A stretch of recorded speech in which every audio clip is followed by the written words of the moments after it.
दिसंबर की ठंडी सुबह थी। कोहरे में लिपटी गलियां, छतों से उठता धुआं और आंगन में जलती अंगीठी, सब कुछ जैसे किसी पुराने फिल्म के दृश्य की तरह था। माँ रसोई में बैठी रोटियां सेक रही थी। उनके हाथों में उम्र की झुर्रियां थी, लेकिन प्यार वैसा ही गहरा था। माँ, इतनी ठंड में क्यों उठ जाती हो रोज इतनी सुबह? रीना ने रजाई में से सिर निकालते हुए पूछा। माँ मुस्कुराई। बेटा, आदत है। जब तक घर में कोई भूखा ना रहे मुझे चैन नहीं मिलता। रीना कॉलेज जाती थी। पिताजी कुछ साल पहले गुजर चुके थे और भाई रवि शहर चला गया था। घर में अब सिर्फ माँ और रीना थी। एक दिन रीना की शादी की बात पक्की हो गई। माँ ने अपनी पुरानी साड़ी में सुनहरी किनारी लगाई ताकि वही बेटी की विदाई में पहन सके। माँ, तुम इतनी पुरानी साड़ी क्यों पहनोगी?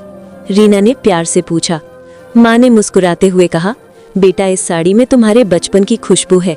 जब तू पैदा हुई थी तब मैंने यही पहनी थी। आज जब तू अपने घर जाएगी तो वही साड़ी फिर से पहनूंगी।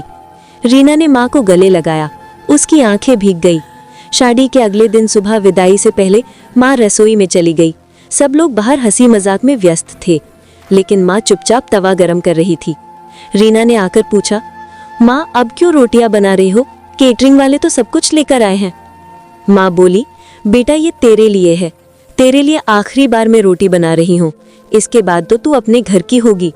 माँ ने रोटी पर देसी घी लगाया, थोड़ा गुड़ रखा और थाली में परोसा।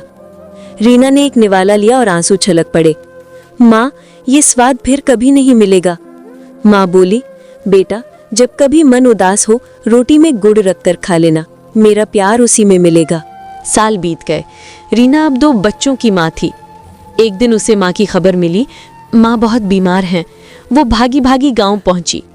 माँ चारपाई पर लेटी थी, बहुत कमजोर हो चुकी थी। रीना उनके पास बैठी, उनका हाथ थामा। माँ, मैं आ गई हूँ। माँ मुस्कुराई। पता था तू आएगी।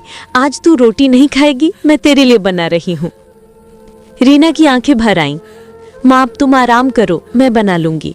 माँ बोली, नहीं, ये आखिरी बार है। मेरी बिटिया के लिए रोटी बनाऊंगी। माँ ने कांपते हाथों से आटा बेलकर रोटी सेंकी। धीरे धीरे वो रोटी पर घी लगाते हुए बोली, अब मेरा फर्ज पूरा हुआ। कुछ देर बाद माँ ने आंखें बंद कर ली। रसोई में तवा ठंडा हो चुका था। रीना ने उस रोटी को सहेज कर एक डिब्बे में रख लिया।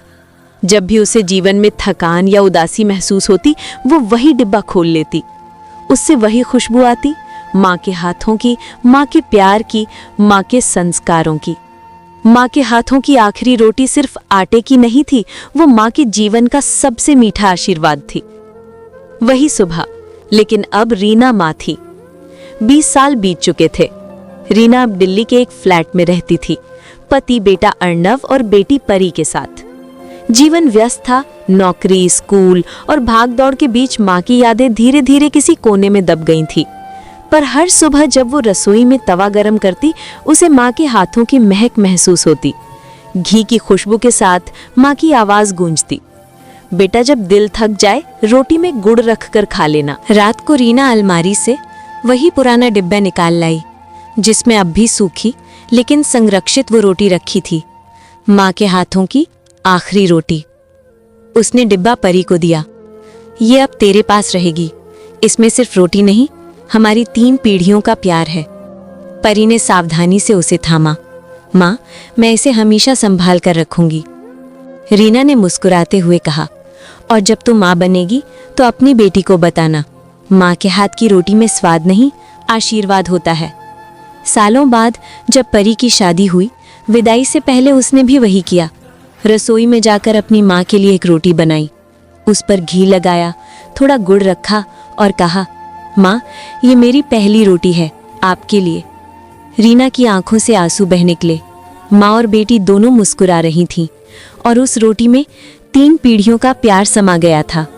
रोटियां गोल नहीं बनती, पर प्यार हमेशा पूरा होता है, क्योंकि माँ के हाथों की रोटी में स्वाद नहीं, दुआएं पकी होती हैं।